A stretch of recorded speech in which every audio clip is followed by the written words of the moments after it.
believe we do. First, we'll go to Counselor Paulson, then over to Counselor Motley. Counselor Paulson. Thank you, Mayor. I was just jotting some notes down. So just from the understanding, so the nonprofit that will be owning, it's an ownership, the nonprofit owns the asset? So it's actually a limited partnership. I won't get too deep into this because this starts getting down a rabbit hole.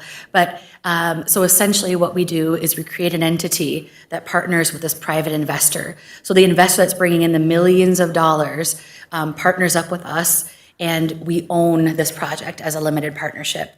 So it is not a nonprofit entity, and we do that for a variety of reasons. But we also can leverage TIF as a limited partnership, a private entity. Okay, so it is at the end of the day, then it's a for-profit operating entity. Correct.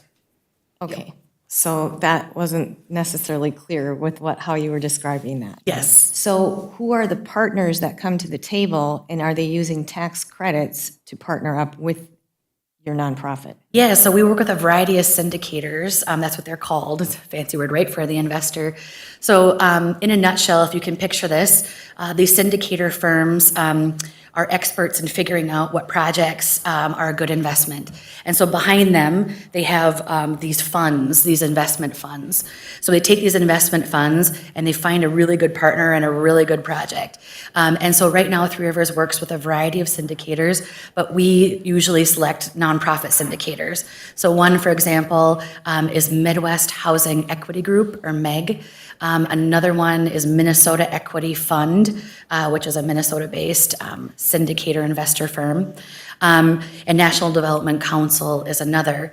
But I think ultimately the point is that these entities that are coming in, they're vetting these projects to make sure that they are going to be high quality and that we are trusted as a partner, because they are really in the back seat. Once they put their cash in, what they want to do is stand back and let us operate that project. They don't want to have anything to do with the daily operations. And so that's why this professional property management firm and all of these layers really come into play. Okay, so if we could back it up. So you just said you go in, you form an LLC partnership, limited liability partnership. Is that what you had said? But first you said for-profit, now you're saying majority are nonprofit. So which is it? Because I'm trying to determine, is the city going to be able to have any tax base? Yes. So Based ultimately, this project will pay property taxes for the entire effort. So what makes tax credits work is having a tax liability. So at the end of the day, the federal government says, if you build this housing, if you invest your money in this, we will reduce your federal income tax liability. And so we make a for-profit limited partnership entity that's going to be that investor partner, as Leah mentioned, and then ourselves as that nonprofit. Now, that incentive that the IRS provides ultimately pays out over 10 years and has a 15-year liability window. So that limited partner typically sticks around for 15 years till they get all the money out that they invested. So we're going to get, say, $10 million in tax credits. Today, I'm going to turn to an investor and say, hey, I'll sell you this for 90 cents on the dollar. If you give me $9 million now, you're going to get $10 million over 10 years. And so then with that for-profit entity, this project will always be paying those property taxes and is in that type of relationship. Thanks for the clarification. Then I'm going to go back, if I may, to the end asset owner. So would that end up being an HRA? Who would that, what is the end actual owner in terms of the liability to the commitment to the city of Virginia? Yeah, so Three Rivers is owned I'll use us for an example. So we've owned projects that, we had a couple now, well, several, where our syndicator partner has exited. So they're only in the deal with us for 15 years. They leave, and Three Rivers owns this project for the next 30, 40 years. Now it's up to a 50-year compliance period. So similar to what Kutaska is planning to do, we are ultimately owning these projects over the long, long term. So in the end, any project that Kutaska does will have the same setup. Okay, so who is being I'm sorry, this feels a little confusing. It's wonky. With Kutaska and the Three Rivers, So are you partnering, or is it one entity or the other that the city of Virginia would be entering into a negotiation with? So ultimately, Kutaska is going to be that long-term owner. We're partnering on the development with Three Rivers to have that additional development support and capacity. These projects take an enormous amount of work, and we all have multiple projects spinning at one time. So by leveraging multiple entities, we're able to kind of accomplish all the various pieces that need to be done. And we want to have Kutaska, and this is kind of the core thing, be that long-term partner and owner because it allows a community to have a group that's accountable, right? You can know who my board of directors are, you can call them up, you can have that conversation to say, hey, your project over here is getting raggedy, or what is going on, right? We have that local accountability, and that's crucial. It also, though, means that we've got that local market sense and local market presence to know what's going to work. And it gives us that advantage over, I'd say, developers from other areas, often metro areas that are looking maybe for, you might well have a developer come from Chicago and say, hey, you guys are a qualified census tract, you're attractive, we want to come and build here. What I might tell you guys is the advantage is, if you work with Kutaska, you at least know we're never going to run off. We're not going anyplace, and none of us are going to be richer or have an incentive to maybe cook the books for the community when it gets to any of our parts of this project like TIF. So that's what we want to offer And I you. think that's the end result that I'm trying to, if we've got a 50-year commitment, is that a federal, is it federal? That would be or- Kutaska's commitment to ensure for 50 years that we're compliant with what we've So does the promised. state have a certain requirement for length of time? Yeah, so what ends up happening, Minnesota Housing has established, they want to encourage developers to ensure compliance over a long period of time.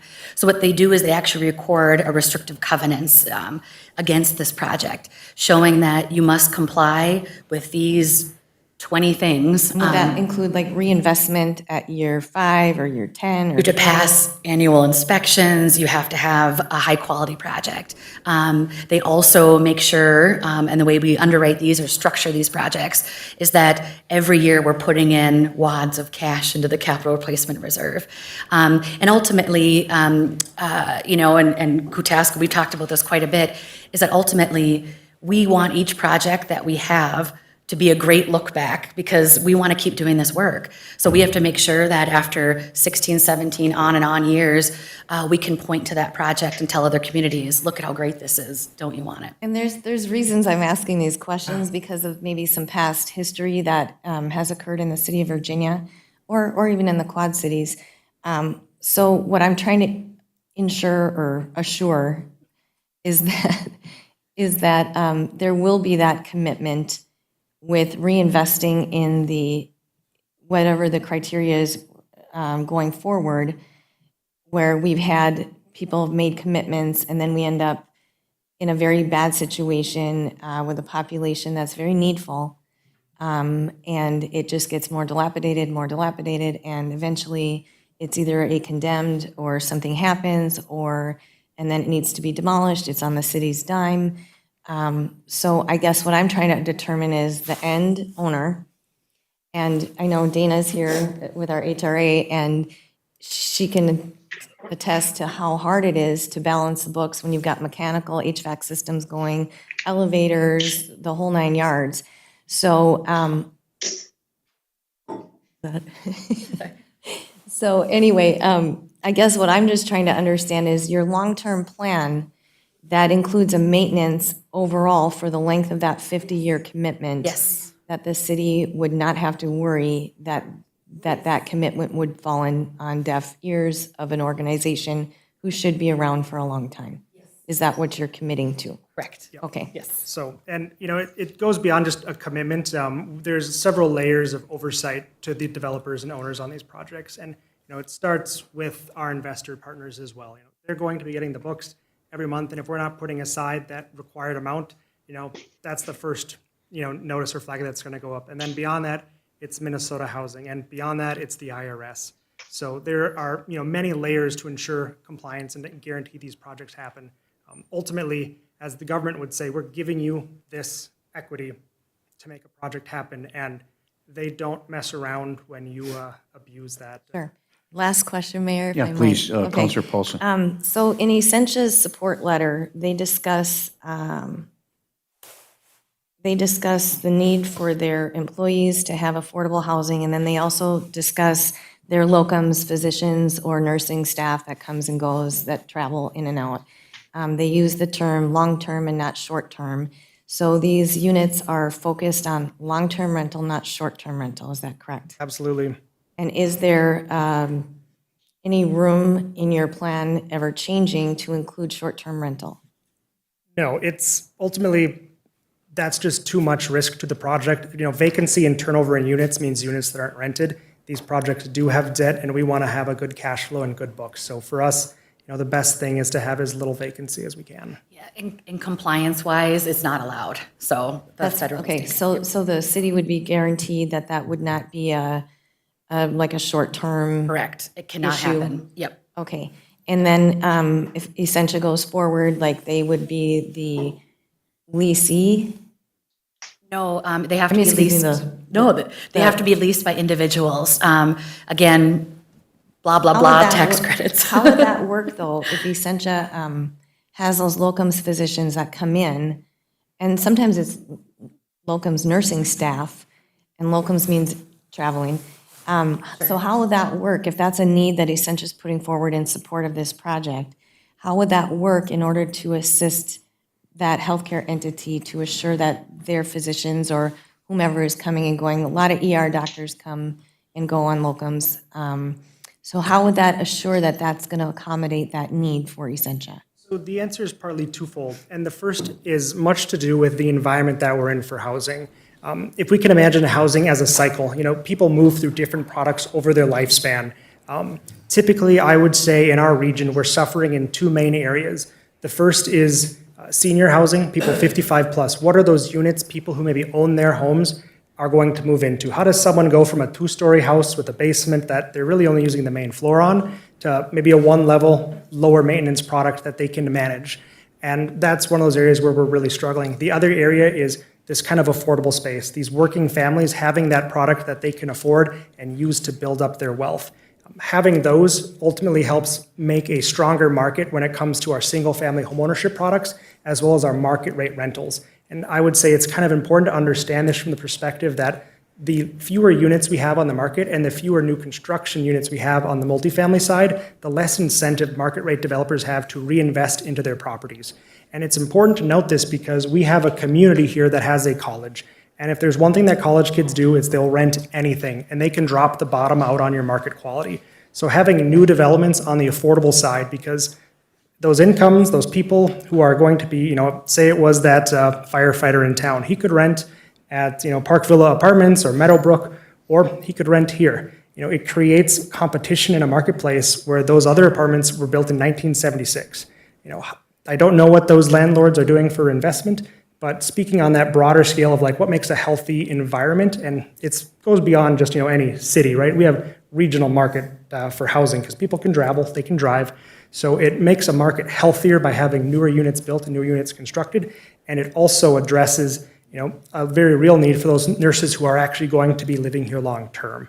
It's not necessarily that those locums nurses may be the ones living there. If they're going to be here for a couple of years, absolutely. But more so, I would consider it in this broader scheme of what do we need to do for housing? The answer is everything.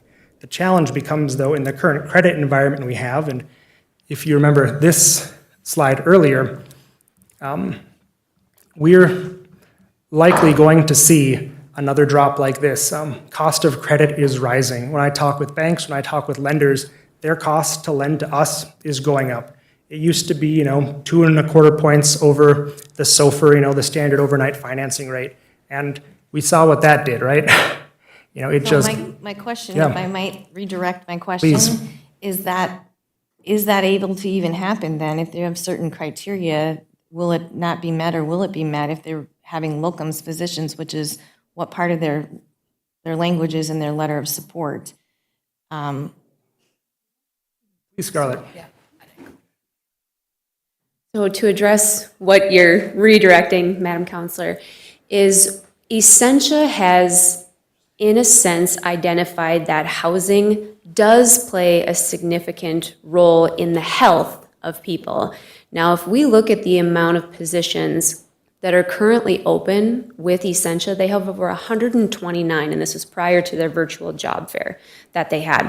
So when we speak with them, yes, they've addressed the need for locums. However, when we go back to these income limits, unfortunately, for some of those nurses that are traveling for 3, 6, and 9-month terms, they are out of that wage range. However, when they do have, the assistant roles and they're below that 28, 25 kind of income level, that can come in and qualify. It's not to say that there isn't future potential, where if we have enough employer buy-in within a community that we couldn't provide something. But for at this point, Essentia has agreed and identified that housing is a massive need for the entire community. That's the aim of their letter. The end paragraph really is a moot point because it can't. In a happen. sense. Yes. In a sense, right. Okay. And that's kind of where, like we say, in the future, if Essentia says we need housing and we need a developer, that can happen. But their main basis for now is saying, hey, we see that there is a need for Virginia and we support it. Okay, all right. That helps. Thank you for that. I appreciate that. Thank you, Counselor Paulson. Counselor Motley. I was just curious, how many communities have you made a presentation like this to across the state, and how many have actually come on board? So what I want to maybe note is I'm foreseeing capacity for us to bring one application through the full process of pre-development. It probably costs about $50,000 to $80,000 in external fees beyond our own staff time to develop everything that's required for an application. And essentially, when we put in an application, we've completed enough development process to say, if we get money, we think we can make this possible.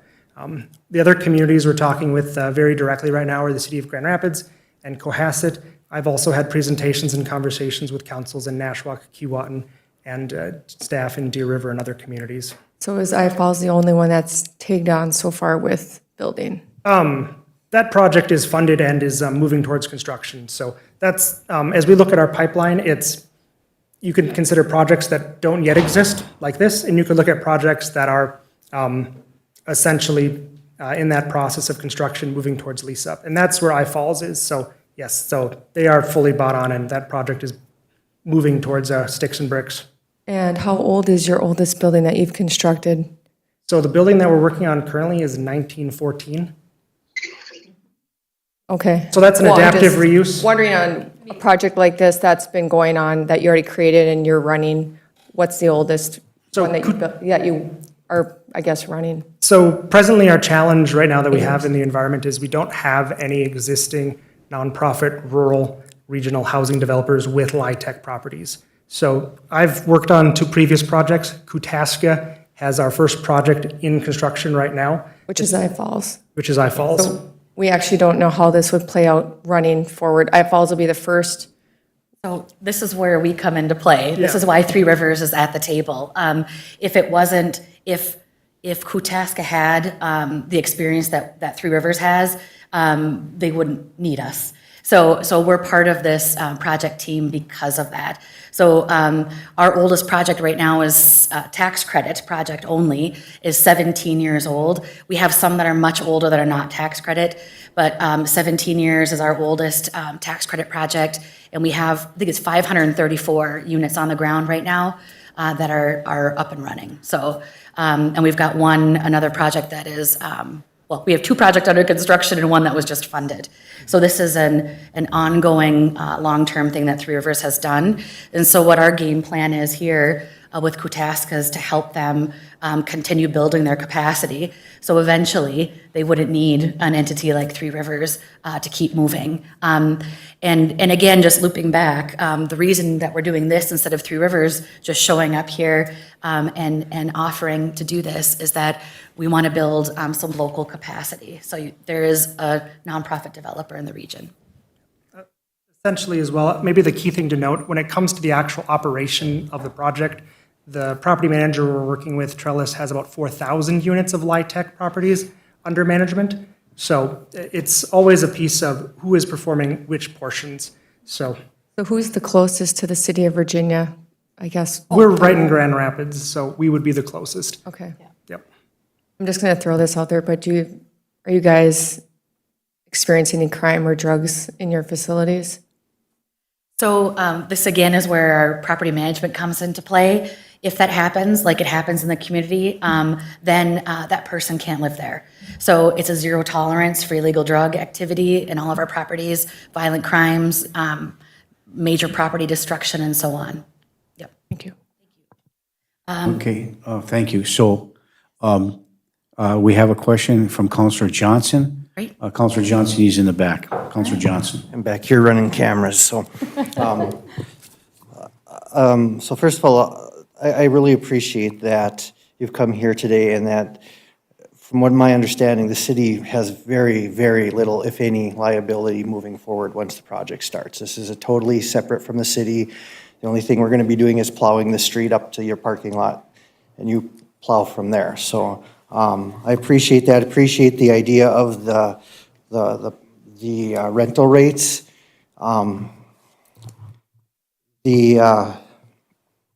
The slide with the local jobs is really informative. I think that really gives an idea of what we need. I sub in schools and I see paras who are working right up to, I think they work 31 and a half hours because it's not full-time, but they're making those kinds of wages, and then they're working another job, so they would maintain, and those are the folks that are looking for work placement.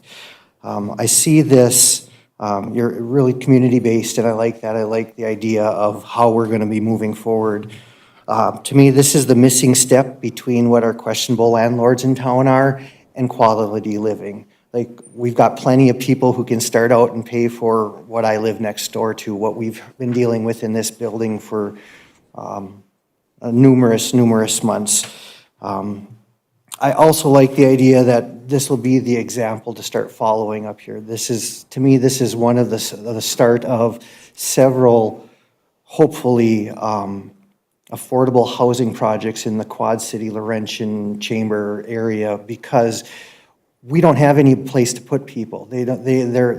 We're having parking complaints all the time because there's no place to park because a family of four, 2 adults and 2 kids has 3 cars and there's no place to park. This kind of solves a lot of those problems as we're moving forward, and I think it's a great idea. Your slide about the B3 requirements, we're very familiar with those, and they're getting harder and harder and harder, and so my concern would be that not moving forward on the project means that it makes it harder for you. B3 compliance between our new event center and what we need to do with the new public safety center has increased significantly, again, costing the city more money. So I appreciate that because there's state money involved, you also have to meet those B3 compliance. And quite honestly, the first thing that popped into my mind is you all have a much better plan than we have for Washington Manor. I mean, we're landlords, we raise rent yearly, and we don't have money to fix the things that need to be fixed. We're going to be discussing that later today. So I think that you are going to hold us to a higher standard when on our buildings and the stuff we have, because it's definitely long overdue to get some new housing, and things that people can be proud to live in instead of picking the least worst place to live. And that's the reality of what people like me went through 20 years ago trying to find a place to live in Virginia. So I'm fully supportive, and I think that that this is an amazing opportunity to move forward as a city of Virginia. The city's moving forward now. We need to be able to place people in safe, quality housing moving forward. So thank you for coming in today. Appreciate your time. Okay, thank you, Counselor Johnson. So let's move on Great. to the next slide and get to the meat of the bones of where the site you're preferring. That sounds great. So you can see that site on the bottom there. But just to tee up, Scarlett here was going to talk about that site. Just quick summary. We want to be invited in. So these are extremely competitive, very expensive applications to put in to Minnesota Housing. So we definitely if you're interested in doing something like this with us, would be walking hand in hand with you as we move towards the application, and most definitely not in a situation where we're dragging you. So this is something that we're offering to you as a potential project, and if this looks like something you're interested in doing, we have some suggestions for some next steps, some feasibility work, and then coming back to you in February with some more details. So I want to throw that out there, and Scarlett, you can talk about the site. Okay, thank you. Right. So as we've heard, after the entire hour and 20 minutes, these are not only competitive, but they are complex. So there is a unique and very specific sense of scoring criteria to be able to bring in quality, multi-million-dollar development that will last through the decades. So one thing that I've found that's easier is to create some sort of frame of reference. So we're going to use a visual example.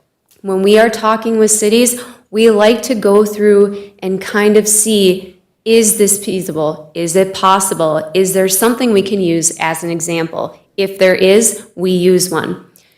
In Virginia, we have the site on the 4th Street corridor, okay? And when we're looking at this, it has a lot of the criteria that any developer would be looking at to make a competitive quality project happen within that. We have the extra 30% for it being in a qualified census tract. We have the proximity to existing infrastructure, proximity to existing amenities, the school, the grocery store, clinics. We do have a high walk score. We also have, a suitable size, and primarily it's largely shovel-ready for this site.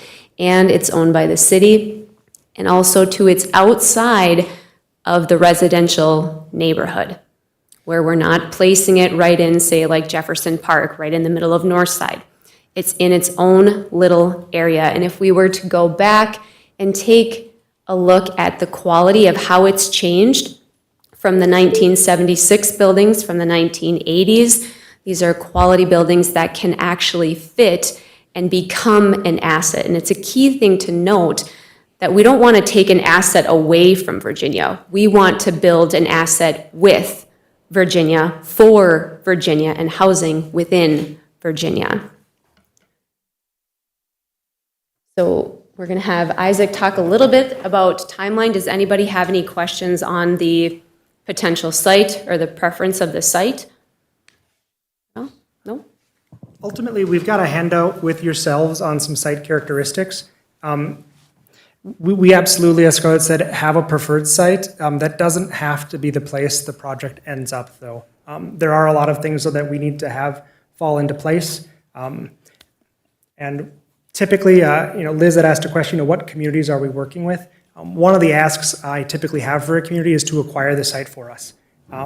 Because at the end of the day, if we form a purchase agreement with the city, it's not going to be one where we're taking control at all until we can guarantee we can actually build the project. So were we to move forward with the city on any site, we would be ultimately seeking to have some sort of security on the site in February or April. The main need being that when we go to Minnesota Housing, before they're going to say, sure, we'll give you $10 million, they want us to be able to say, yes, we're going to have a legal right to be able to develop that site into what's needed. So our hope would be to go back, work in depth, down again. Y'all have those slides on your own. So ultimately, the core thing for us is going to be, the ask would be to go back, work with your city staff, go through what we think are the actual possible sites in the community, and see what we can't come back with a recommendation for a more specific project. Ultimately, for us, it comes down to a question of opportunity cost. Oh, excellent. Thank you, Brad. And we really, as I mentioned, only have capacity to move forward with one city. So right now, it is somewhat competitive. Grand Rapids and others are working to put together what incentive packages they can to assist us in achieving the scoring and points we need. What I want to note, though, is that Virginia is particularly well positioned because you do have some significant geographic scoring at this point, and you have the qualified census tract. Leah had mentioned the qualified census tract. earlier, and what becomes important about that is that essentially it allows us an extra 30% basis to the credits we can generate. Long story short, that allows us to build a higher development cost project with a lower ratio of debt, allowing us to make higher quality choices today in the effort. So Virginia has a bit of a leg up over some of our other communities at the moment because of that, and also likely then requires less local contributions in some degree. That said, we likely will still require some. It ultimately comes down to some specific formulas, so we'd be able to work with staff and put together a much more specific ask. As you can see on your next slide, for next steps, we would be looking to do some work on site determination and feasibility and to talk through what preliminary commitment of TIF would look like so the city could have a fully fleshed out picture there. But to take us back to that timeline slide, our end date that we're looking at is July 15th.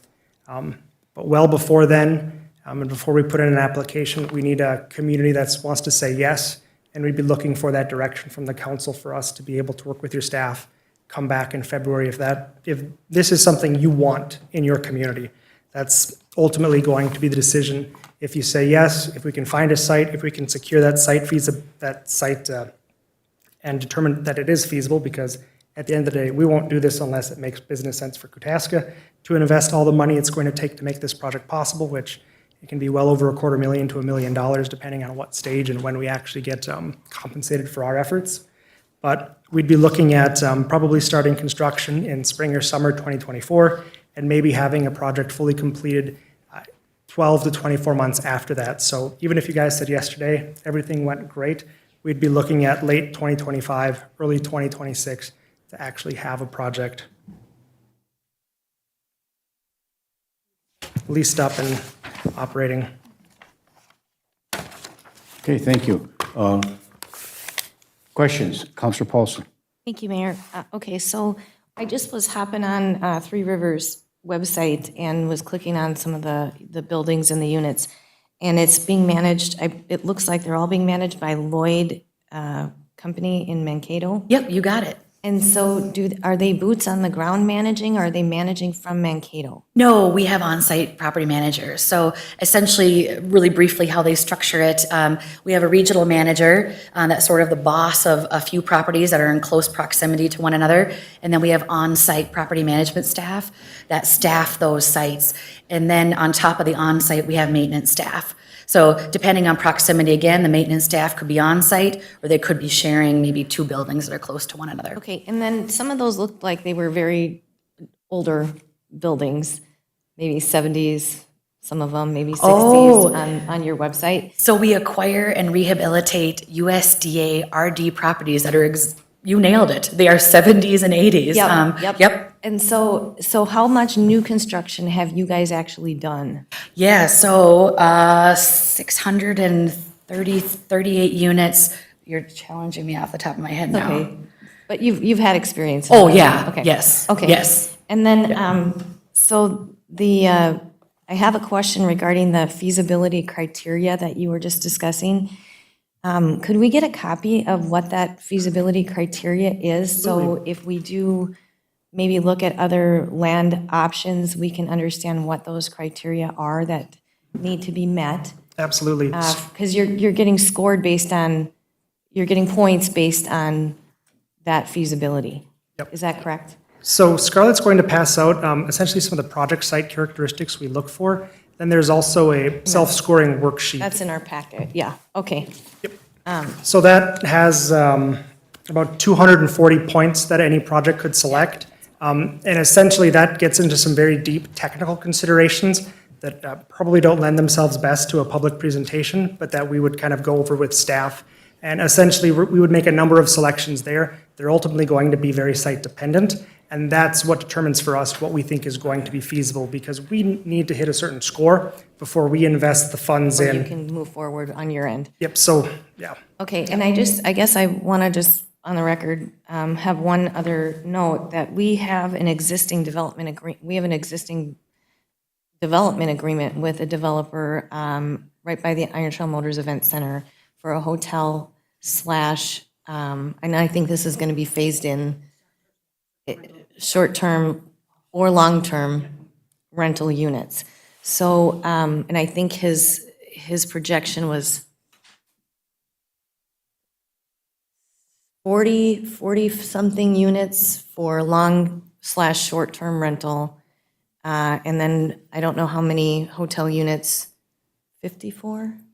It's been so long since we've had that discussion Or, for the Patel Group, yeah, right in that their area. development project. So the city is currently in a development agreement, not far from the location that you're kind of looking at. So I guess I'd like to understand where they're at with their project, how they're going to be moved. I believe, I think from our last conversation, Britt, they'll be moving forward with the actual hotel units first, probably phase 1. Phase 2 then will be the actual long, short-term rental units. So I'd like to understand how many of those units are there, what's their feasibility and likelihood that they're going to continue. I think some of their funding is based on that as well. So I'd like to kind of get some of that information to understand when we've already have a development agreement in place with a plan. We've created the TIF district for that developer. I need to understand what entering into a new agreement would mean for that existing development agreement that we have with the current developer there. And it's on the same site? No, Oh, no, different it's half a mile away. Okay, but it doesn't include, your development agreement has nothing to do with this site that we were. No, but referring- the okay. offering of the long-term or short-term rental units were very similar. We toured several of their properties of how they conduct and what they, I guess, how they build out. So I just, responsibility, I need to understand where our responsibility lies, what our commitments were to this developer as he moves forward, in terms of what he's thinking that, the city has told him, yep, we're welcoming you for these long, short-term, and then how does this change if we enter into a development agreement with the competition with someone who's actually doing fair market housing, which is already under a development agreement with the city of Virginia. Okay, I see. So Yeah. I need to understand that balance before I would be willing to say, let's go forward. Sure. And just one quick thing, if I might just note, is that because this is affordable housing, oftentimes we're not in the same market as market rate housing. So we have different rent rates and often serving a very different population. So, thank you. Okay, thank you. So we need some time to digest this, to talk about this amongst the council. You've provided us a significant amount of information. Unfortunately, I have had the opportunity, I think Councilor Friedel as well, to hear your presentation before. And as we move forward with the project, I think it's an excitable project. We'll talk about that, what the feasibility is, and we'll determine if the location that you're requesting is amenable, or we'll look at maybe other opportunities, but we'll certainly research this, have some more conversation about it. We'll have more questions for you the next time we meet, and hopefully have a more educated and definitive perspective on how we want to move forward with this. But it's just one piece of a larger puzzle of the housings that we need in Virginia. So thank you for that. Any other questions from the council before we close? Mayor, if I might, we do have a few guests here from the Iron Range Resources and Rehabilitation Board and the HRA in St. Louis County Planning, who, if we might have a moment to offer up a comment from them.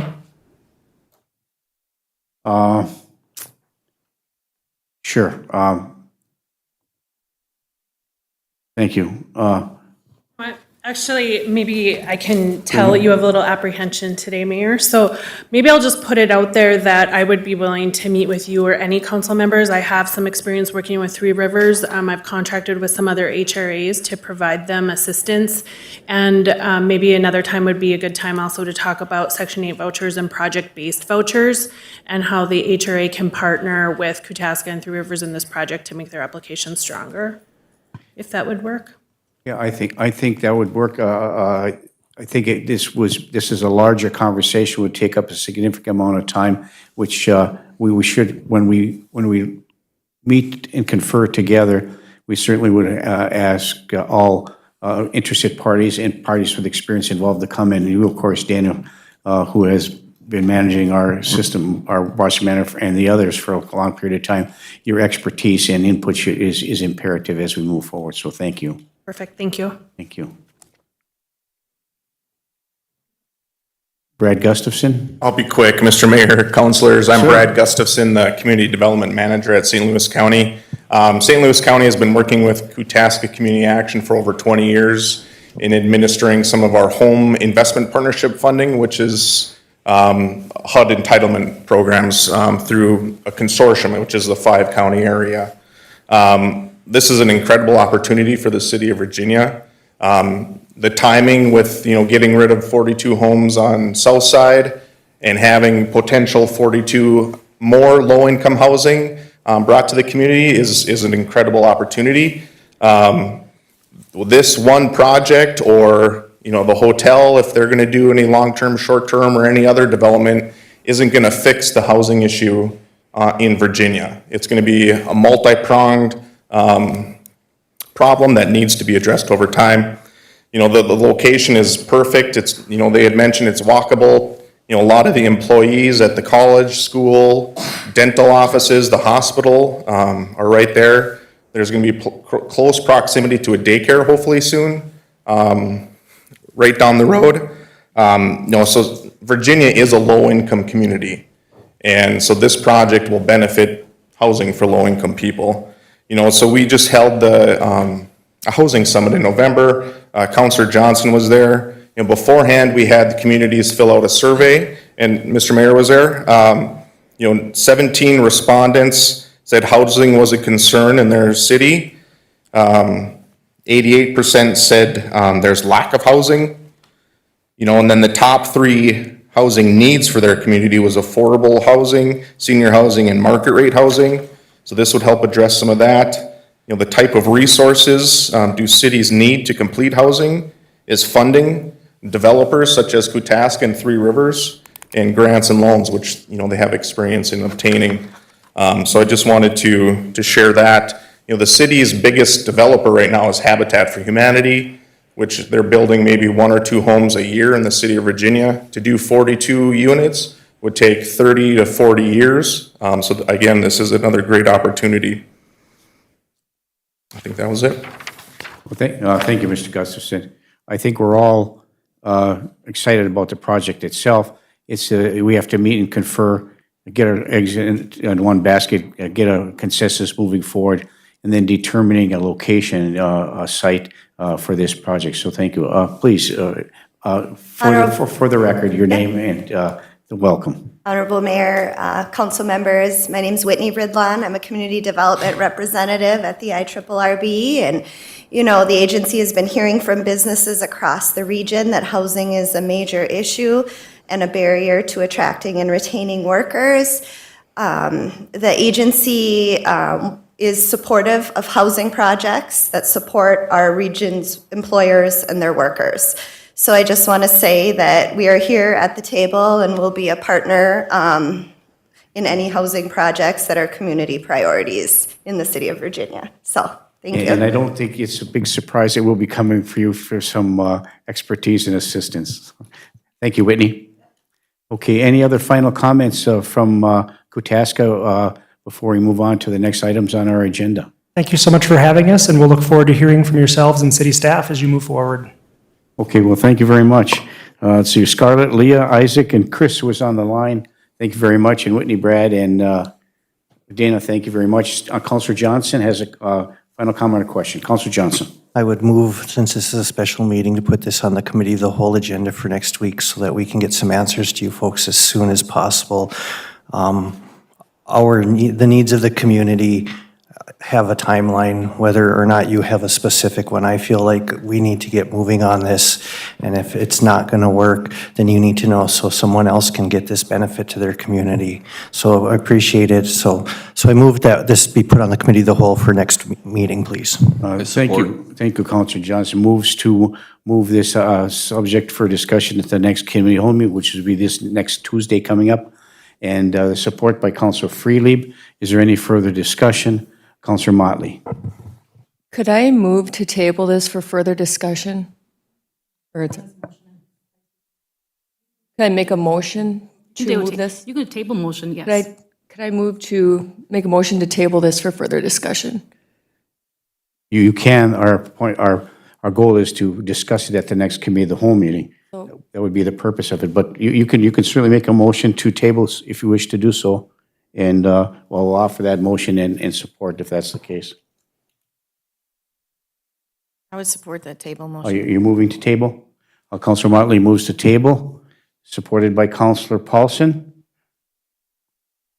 All those in favor signify by saying aye. Aye. Opposed? No. Roll call, please.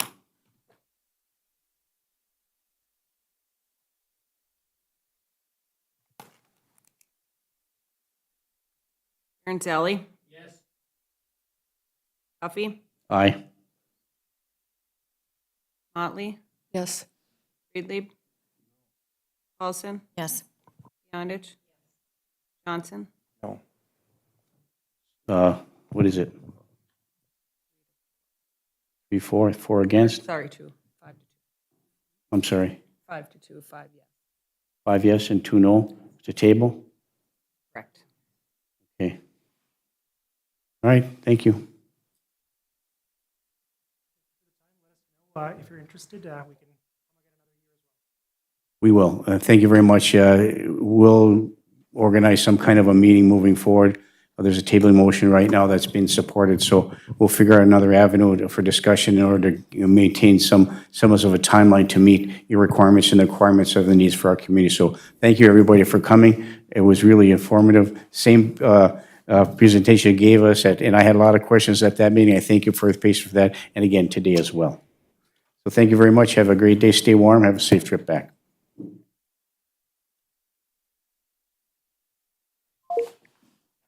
Okay, we'll move to item number 2 on the agenda, which is the appointment to the Housing and Redevelopment Authority for a 5-year term ending November 22nd, 2027.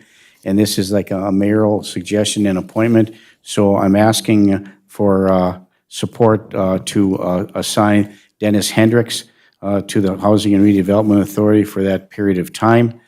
Dennis Hendricks is retired from U.S. Steel with where he manages the properties of the U.S. Steel properties. So I'm looking to proffer a motion to approve and appoint Dennis Hendricks to the Housing and Redevelopment Authority to replace an outgoing member.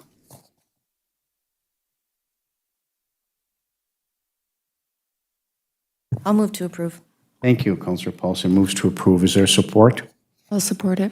Thank you. Supported by Councillor Motley. Is there any further discussion? Hearing and seeing none, all those in favor signify by saying aye. Aye. Aye, opposed? Motion carries. Okay,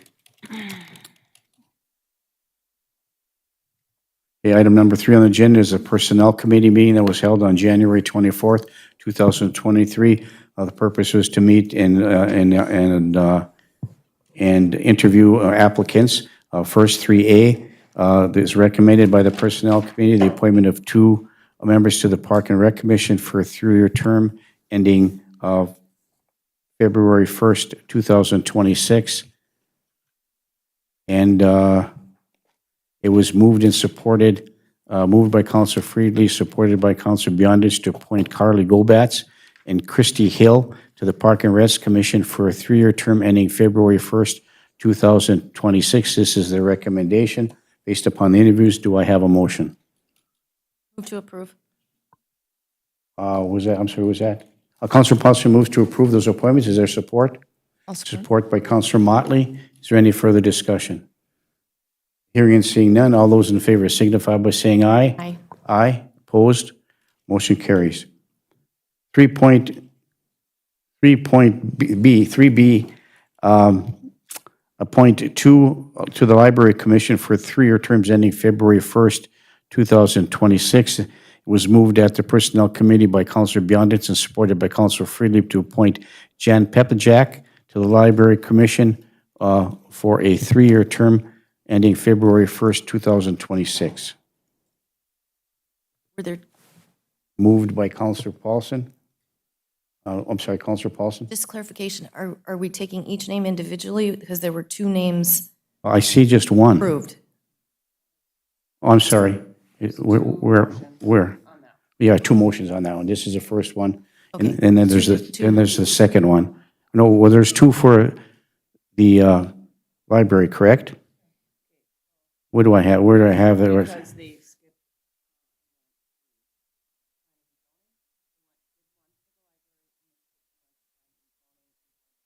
Then went. Where are we here?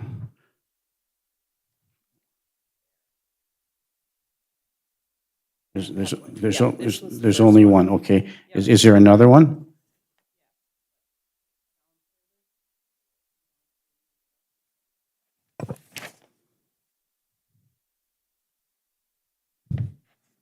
Okay, thank you. I see it's, I should have reviewed this earlier, but it's out of order here, so thank you. So the motion would be by Counselor Beyondich and supported by Counselor Freely, and then, in two different motions, so two different. So I'll do the first one. Thank you very much for the clarification. To appoint Jan Pepajak to the Library Commission for a 3-year term ending February 1st, 2026. So moved. Moved by Counselor Paulson. Is there support? I'll support. Support by Counselor Motley. Is there any further discussion? Hearing and seeing none, all those in favor signify by saying aye. Aye. Opposed?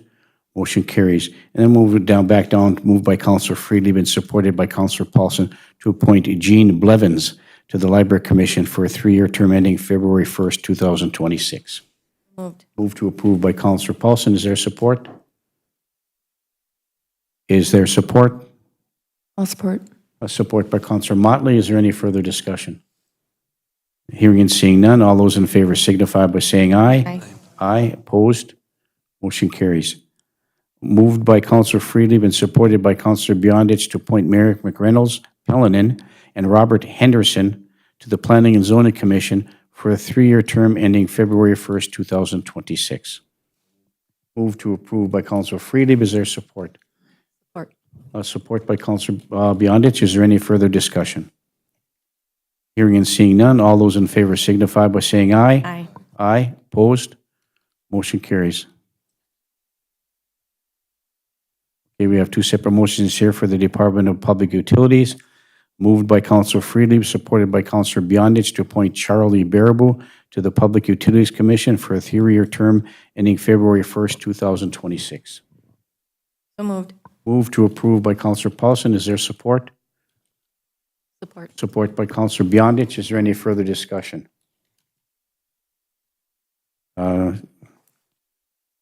Hearing and seeing none, all those in favor signify by saying aye. Aye. Aye. Opposed? Motion carries. And then moved by Counselor Paulson and supported by Counselor Beyondich to appoint James Makowski to the Public Utilities Commission for a 3-year term ending February 1st, 2026. So moved. Moved by Counselor Johnson, supported by Counselor Beyondich. Is there any further discussion? Hearing and seeing none, all those in favor signify by saying aye. Aye. Aye. Opposed? Motion carries. Thank you. Well, welcome to all the reappointed commissioners and the newly appointed commissioners to serve on these committees. So thank you. We look forward to a successful and an efficient, effective experience as board members. So tough jobs, but thank you for serving. Okay, the last item on the agenda is item number 4, is to set a meeting with Iron Trail Motors and appoint a counselor to attend. So I think there's some questions, concerns, and comments about this particular issue. So under item number 4, it's open for discussion with respect to this, and we'll start over with Counselor Paulson. Counselor Paulson. Thank you, Mayor. I just want to ask on item number 4, if no action is taken, then what happens? It just fails? Well, I think there was a request for a meeting, and so this was suggested that we set a meeting with Iron Trail Motors and appoint a counselor to attend, but setting the meeting and who attends and how that meeting is held is up for consideration. Okay, so then it's an agenda item with a specific request. So if I make a motion that's not that request, is that acceptable? Okay, so I think I would make a motion to set a meeting with Iron Trail Motors and the parties that that concern the contract for the naming rights to attend a full city council closed session meeting to conduct contract negotiations. And a meeting to be set within a certain period of time, is that as soon as possible? I would say as soon as possible. Thank you, Mayor. Okay, so that's the motion. Do you have that motion on the floor? Motion by Counselor Paulson to set a meeting date with Iron Trail Motors and to have a full council in attendance and discuss this meeting in closed session. Is there support for that? I would support that. Support by Counselor Motley. Further discussion? Counselor Motley. Is it ever possible we could do it either super early in the morning or later in the evening, so I don't have to keep taking work off? I'm not trying to ruin it for everybody else, but if it's possible. I think we drive the bus on this, with all due respect, so we can figure out, set a meeting anytime we like, and then invite Iron Trail Motors to that meeting. I think we'll have to find what dates are amenable for them to meet, but yes, we could certainly do that, Counselor Motley, to accommodate your schedule. So the question is, the motion is on the floor to set a meeting date. We haven't done so, but we'd like to have staff contact Iron Trail, set a meeting date with these criteria in the motion, and schedule it in the morning or in the early evening in conjunction with that. Further discussion, Councilor Johnson. I'm not going to agree with a closed meeting. I think anything we have to say belongs to the public, and I have no problem discussing in the public, so I will not support a closed meeting at this time. Okay, thank you, Councilor Johnson. I respectfully disagree, and I'm going to support the closed meeting because we'll come back in open session to discuss those very same things.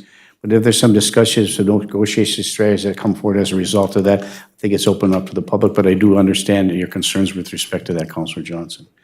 Thank you. So it has been moved and supported to set a meeting date and then notify the council of the availability for that special meeting and to accommodate schedules of all the councilors, maybe set it for a morning or an evening, and of course have our city attorney there. And with respect to the motion, could we ask the city attorney if this is the appropriate way in which to conduct a meeting with Iron Trail Motors and if this is feasible to do so? Council desires, then yes, we can. Yes, that's correct. Okay, very good. Thank you. So we'll also always have all parties involved to that meeting, including our legal counsel. So it has been moved and supported to set a meeting date for staff to determine what that meeting date is and for our availability. So it's been moved and supported. Is there any further discussion? Councilor Paulson. Thank you, Mayor. One last point. I did have a conversation with our city attorney on Friday, and then just confirming that we can in fact go into closed session legally because it is due to contract negotiations. So that's what makes me feel comfortable in order to do that. I agree with Councilor Johnson. Anything that I have to say, I can absolutely say it in an open meeting. But I think at this point in time, when it comes to actual contract negotiations, that our city attorney recommended that we could in fact go into closed session. So I am comfortable doing that. Thank you. Thank you. Whether there's a meeting or not, we'll come out in open session and disseminate to the public as well. So it has been moved and supported. Is there any further discussion? Hearing and seeing none, all those in favor signify by saying aye. Aye. Aye, opposed? Roll call, please, Pam. Cuffey, Aye. Motley, Yes. Friedlieb, Aye. Paulson, Aye. Yondich, Johnson, No. Aaron Sally. Absent. Motion carries. Thank you. Okay. Mayor? There's nothing else that can be discussed except for what's on the agenda. So, Councilor Paulson. So I can't make a motion to do with anything other than what's on the agenda. Okay, very good. Yes, that is correct. Thank you. So thank you. Nothing else to come before the special council meeting today.